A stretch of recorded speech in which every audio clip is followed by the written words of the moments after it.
여야 합의가 이루어지기를 진심으로 바라지만 그러지 못할 경우엔 대통령의 입장 표명과 별개로 저희들은 9일 표결에 참여하기로.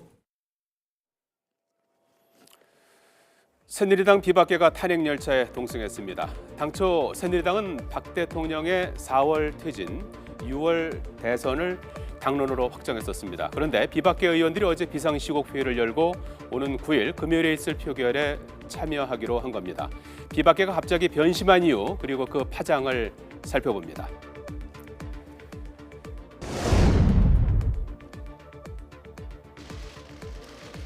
비박계가 입장을 선회한 것은 처음이 아닙니다. 애초 비박계 의원들은 박 대통령의 탄핵을 주장해왔습니다. 그런데 박 대통령의 3차 대국민 담화, 그러니까 임기 단축을 포함한 진퇴 문제를 국회 결정에 맡기겠다고 한 이후 탄핵 대열에서 이탈하는 모양새를 보였습니다. 3차 대통령 담화를 통해서 국회에서 퇴진 일정을 포함을 해서 결정하는 대로 따르겠다 하는 입장 표명이 있은 뒤에, 그러면은 국정 공백 상태를 합의에 의해서 할 수만 있다라고 하면 이것 하나의 길이다. 그래서 저희들이 제시한 것이 9일까지 여야 합의로 대통령 퇴진 일정을 잡아서 통보를 해라 하는 것이 일단은 우리 비상시국회의의 입장입니다.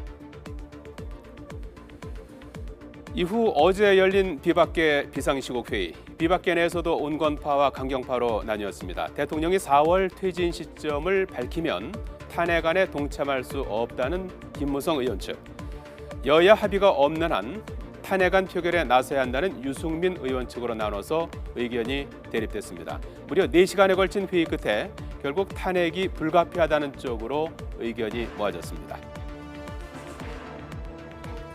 3차 담화 이후에 제가 하던 주장 그대로 했습니다. 3차 담화 이후에라는 여야 합의가 안 되면 탄핵으로 간다. 그 입장을 그대로 이야기했고 오늘 결론도 그런 식으로. 그렇다면 새누리당 비박계를 탄핵 참여로 돌려세운 결정적인 요인은 무엇일까요? 전문가들은 지난 주말에 있었던 최대 규모의 6차 촛불 집회, 그리고 최근 새누리당 의원들에게 쏟아진 문자 폭탄과 연관이 있다고 설명합니다. 사실 지난 토요일 12월 3일에 이 민심이 훨씬 더 뜨거워진 것을 이제 체감을 한 거죠. 그럼 이 뜨거움에 좀 놀란 새누리당, 특히 비박계, 어찌 보면 국민들이 촛불만 들고 광장에 있는 게 아니라 청원도 하고요. 그다음에 개인 의원들에게 전화도 하고 문자도 하고 압력을 받아서 지난번 당론은 거의 무효화됐다고 보면 될 것 같고요.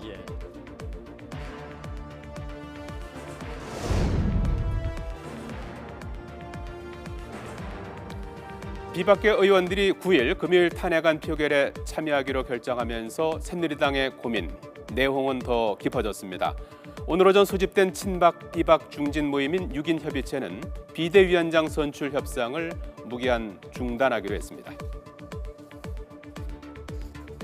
6인 중진 모임은 갑작스러운 사정 변경이 생겨서 비대위원장 논의를 무기한 중단하기로 하였습니다.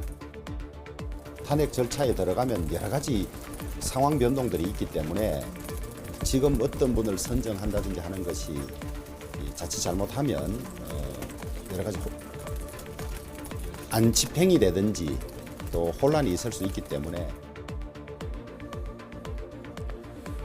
비박계의 변심에 청와대 역시 당혹감을 감추지 못한 모습입니다. 평소 청와대 정연국 대변인은 통상 평일 아침 춘추관 기자실을 찾아와 대통령의 일정을 설명하고 현안 관련 질의응답을 주고받았습니다. 그런데 오늘 아침에는 이례적으로 브리핑을 하지 않은 겁니다. 새누리당 비주류가 오는 9일 탄핵안 표결에 동참하기로 하는 등 전국 상황이 급박하게 돌아가는 것과 무관하지 않다는 관측이 나오고 있습니다. 그것은 일단 진정어린 사과가 필요합니다. 박 대통령이 정말 국민 앞에 자기 자신이 정말 잘못했다, 이런 상황이 나 때문에 왔다라는 진짜 국민 앞에 무릎 꿇을 정도의 마음을 갖고 그런 진정어린 사과를 하는 것이 1차적입니다. 두 번째는 사퇴 시점을 분명하게 날짜까지 박아서 얘기할 필요가 있습니다. 비박계가 다시 탄핵 열차에 동참하면서 탄핵 연대는 복원된 듯합니다. 하지만 청와대의 움직임과 친박계의 탄핵 저지 가능성, 그리고 탄핵 표결 과정에서 이탈표 가능성까지 막판 변수는 아직 남아 있습니다. 이변에 이변을 거듭하고 있는 탄핵 정국, 결말을 어떻게 맺을지는 끝까지 지켜봐야겠습니다.